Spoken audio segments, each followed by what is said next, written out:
Sumulong ang mga reinforcement sa Grand Hall, tuluyang napalibutan si Mickey. Napangiwi siya habang tumutulo ang malamig na pawis sa kanyang mukha. Lalong bumigat ang sitwasyon habang dumarami ang kanyang mga kalaban. Mas marami pa silang dumarating.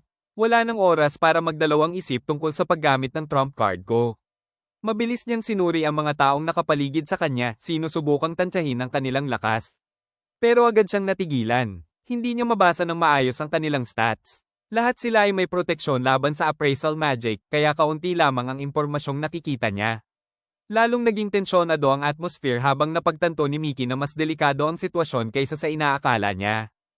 Lumutang ang mga holographic appraisal windows sa paligid ni Suzu, Mera, at Jack, ngunit halos lahat ng impormasyon ay natatakpan ng malabong text, kaya kakaunti lamang ang kayang makita ni Mickey.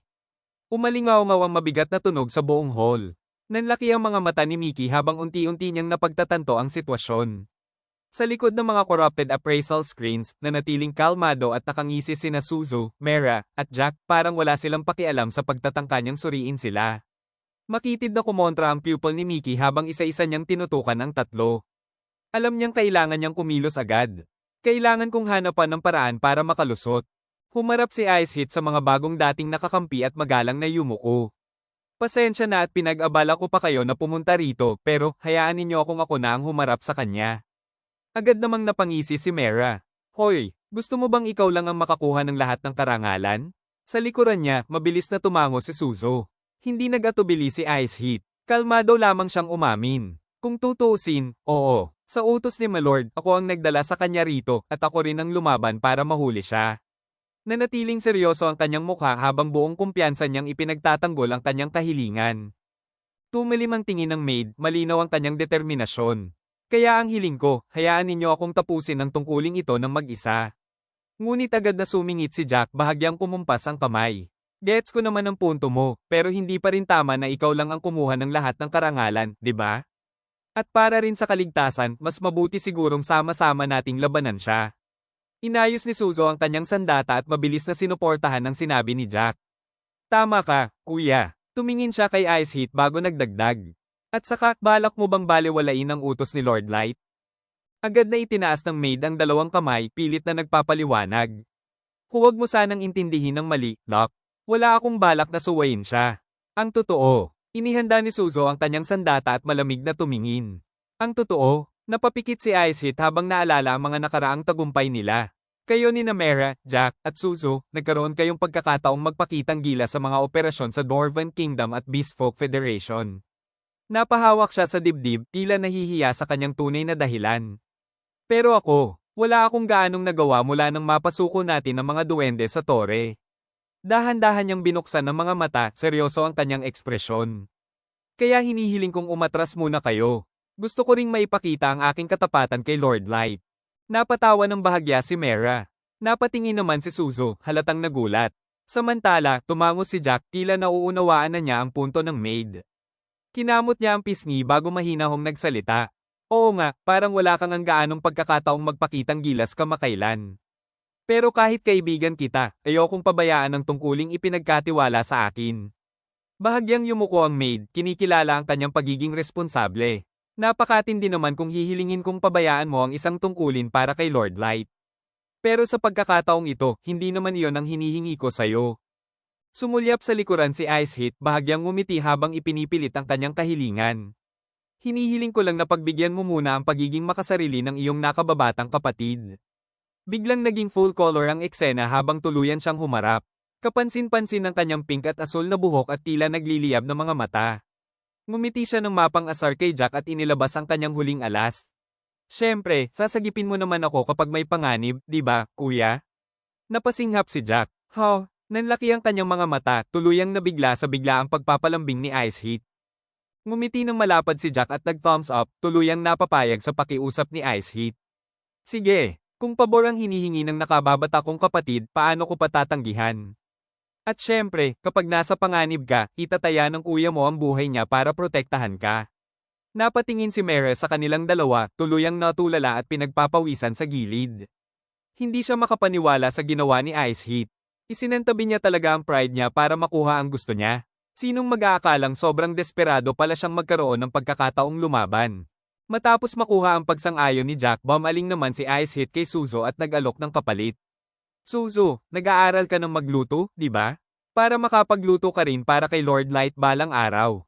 Hihilingin kong maglaan siya ng oras para sa'yo, kaya pwede bang umatras ka muna rito? Agad namang napapayag si Suzo. Nanlaki ang mga mata niya habang mabilis na tumango, kasabay ng sunod-sunod na. Agad na nagkomento si Locke. Ang bilis mong napapayag, kasama. Napahiya si Suzo at ibinaba ang kanyang sandata. Kung iyon ang gusto mo, wala naman akong problema. Pero kapag naging mapanganib ang sitwasyon o mukhang makakatakas na siya, agad tayong makikialam. Magalang na yumuko si Ice Hit, nagpapasalamat sa kanilang kooperasyon. Iyan ang inaasahan ko sa inyo. Maraming salamat sa pakikipagtulungan ninyo, Suzo at Locke. Pagkatapos, bumaling siya kay Mera. At ikaw naman, Mera. Napangiti ng bahagya si Mera. Pumikit siya at tila naiintindihan na niya ang tunay na nararamdaman ni Ice Hit. Alam kong matagal ka nang nag-aalala. Lalo na dahil hindi ka nagkakaroon ng pagkakataong maipakita ang katapatan mo kay Lord Light. Dahan-dahan siyang umatras, kusang nagbibigay daan. Kaya hindi rin ako makikialam sa laban. Ngunit biglang nagbago ang kanyang ekspresyon. Naging matalim at nagbabala ang kanyang tingin. Pero, nagpakita si Mera ng matatalim na ngipin at mapaglarong tumawa. May utang kang inumin sa akin kapag nakabalik tayo sa abyss.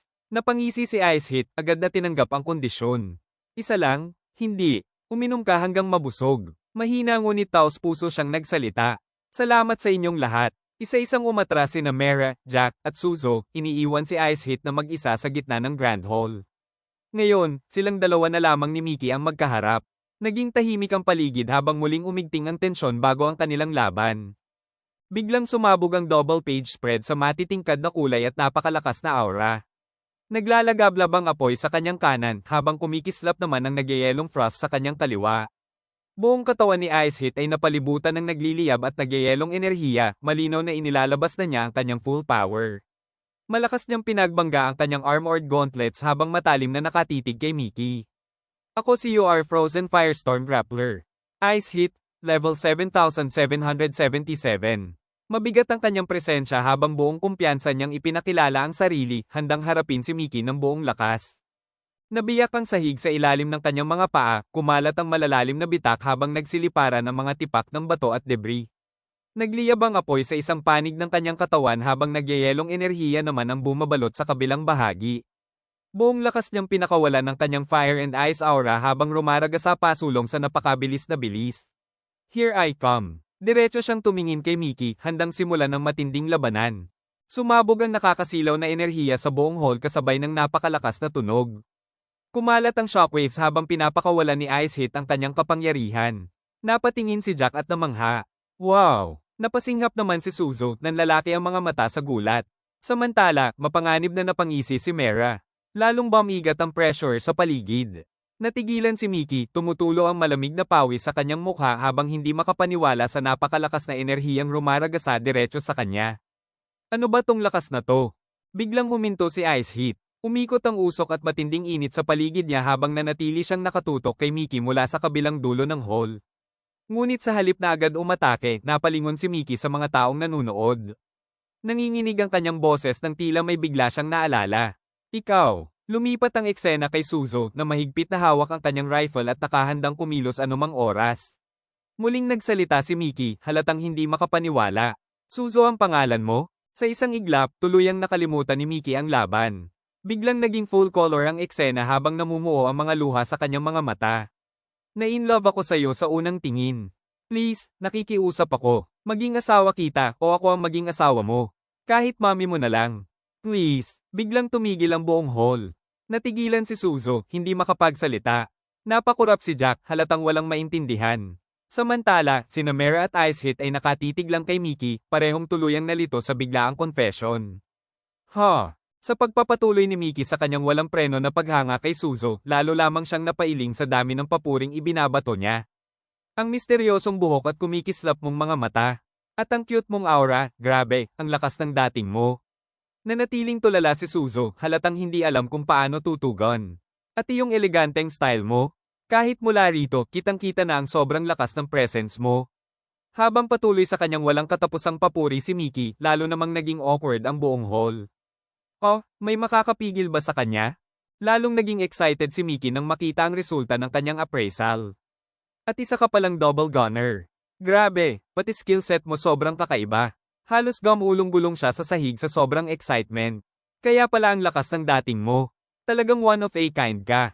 Napatingin si Suzo sa kanya ng walang imik habang si Mickey ay patuloy na nag-iingay. Dream girl ka talaga. Paano ba naman hindi haangga sa'yo? Kaya please, pakasalan mo na ako. Kahit ano pa ang role ko sa buhay mo. Lalong natigilan ng buong grupo sa sobrang kalokohan ng kanyang confession. Nanatiling nakatayo si Suzo pero halatang nanginginig sa matinding pagkailang. Samantala, hindi pa rin tumitigil si Mickey sa kanyang sobrang excited na paghanga. Nagpapadala siya ng mga flying kisses habang kumikislap ang mga mata sa sobrang excitement. Lalong naging aligaga si Suzo at mabilis na nagtago sa likuran ni Mera. Tumulo ang malamig na pawis sa kanyang pisngi habang pilit niyang pinananatiling kalmado ang boses. Oh, miss, mukhang ayaw ng partner ko. Kaya, tama na muna, please. Napatingin si Mickey kay Suzo habang ang buong hall ay muling nabalot ng awkward na katahimikan. Dynamic na itinuro ni Mickey si Suzo habang nakangisi at kumikindat halatang hindi pa rin sumusuko. Ayokong tanggapin ang no na yan. Nasa harapan ko na ang ideal partner ko, kaya paano ako susuko? Kinabahan si Suzo habang inaayos ang kanyang rifle, tumutulo ang malamig na pawis sa kanyang mukha. Naiintindihan ko naman ang nararamdaman mo. Pero kaaway kita at tungkulin naming hulihin ka. Paano naging option ng pagpapakasal? Napahawak si Mickey sa kanyang lobby habang pinag-iisipan ng sinabi ni Suzo. Maya-maya, biglang lumiwanag ang kanyang mga mata dahil sa isang kakaibang realization. Kaaway mo ako at kailangan ninyo akong hulihin, ha? Kung babaligtarin natin ang sitwasyon. Napangisi siya. Kung hahayaan kitang hulihin ninyo ako, ibig sabihin, makakasama ko si Suzo habang buhay, di ba?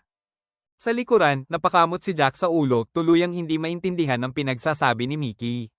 Ano ba talaga ang pinagsasasabi niya? Napailing naman si Mera, may malamig na pawis sa mukha. Nako, mas nakakatakot pa siya kaysa sa akin. Ngunit walang pag-aalinlangan si Mickey. Itinaas niya ang kamay at bumuo ng kumikinang na magic circle. Tinatawag kita, Oath B. Biglang lumitaw mula sa kumikinang na crest ang detalyadong nilalang na parang insekto. Tahimik lamang na nakatitig sina Mera at Jack sa kakaibang eksenang nagaganap sa kanilang harapan. Sa isang biglaang bugso ng enerhiya, kusang isinailalim ni Mickey ang sarili sa magic. Sa kanyang pananaw, isa itong malaking hakbang para maisakatuparan ang kanyang kakaibang plano at ang absurd niyang pangarap na mapalapit kay Suzo. Itinaas ni Mickey ang kanyang braso at nag-post ng buong drama, seryoso ang ekspresyon habang ipinapahayag ang kanyang panunumpa. Sumusumpa ako sa harap ng Oath B na ito. Na mula sa sandaling ito, kumakampi na ako sa inyong panig. Dahan-daang dama po ang Oath B sa kanyang pisngi. Isang malambot at kumikinang naliwanag ang bumalat sa kanya habang tuluyang sinesilyuhan ng magic ang kanyang panunumpa. Samantala, tuluyang natulala ang lahat. Sina Mera, Jack, at Suzo ay sabay-sabay na pinagpawisan, nakanganga sa sobrang gulat. Umalingaw-ngaw ang sabay-sabay nilang pagkabigla sa buong hall. Sa pisngi ni Mickey, nanatili ang marka ng Oath B bilang isang madilim na tattoo-like seal. Muling naging full, vibrant color ang eksena habang humarap siya kay Suzo. Inilapit niya ang isang kamay sa kanyang lobby at nagbigay ng malambing na ngiti, halatang tuwang-tuwa sa naging resulta ng kanyang plano. Suzo, sweetie, magsimula muna tayo bilang magkaibigan. Samantala, tuluyang natigilan sina Suzo, Mera, at Jack. Pinagpapawisan silang lahat bakas sa kanilang mga mukha ang halo-halong takot, pagkagulat, at disbelief. Ilang sandali lang ang nakalipas, isang matinding labanan ang kanilang kinakaharap. Ngayon, bigla itong nauwi sa isang sobrang weird na matchmaking proposal mula kay Mickey. Paano nauwi rito ang laban? Isang malakas na hangin ang dumaan sa Grand Hall. Parang tumbleweed ang dumaan sa eksena, tuluyang tinangay ang natitirang tensyon. Sa sobrang absurd ng sitwasyon, literal na natigilan si Ice Heat para bang naging bato sa kinatatayuan niya. Sa kabilang dulo, masayang umiindayog si Mickey, may mga pusong kumikislap sa paligid ng kanyang ulo habang tila wala siyang pakialam sa nangyari. Samantala, nanginginig si Suzo sa matinding panik. Mahigpit niyang niyakap ang kanyang rifle na parang yun na lang ang kanyang sandalan. Napailing si Mera, hindi makapaniwala sa nangyayari. Ang daming mali sa sitwasyong ito. Si Jack naman ay nakatitig lamang sa kawalan, pilit na inuunawa ang nangyayari.